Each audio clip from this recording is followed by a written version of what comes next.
Assalamu Walaikum. Hello friends, how are you? Welcome back to my new video.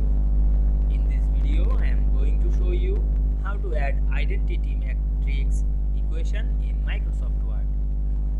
Let's get started. Firstly, we have to open our document. Now we want to add identity matrix equation in this document. Go to the insert menu. Then click the equation drop down menu. Then choose insert new equation. Then click the blank box and go to the design menu. Then click the matrix drop down menu. Then you can see here many matrix. Now I choose the 3x3 identity matrix.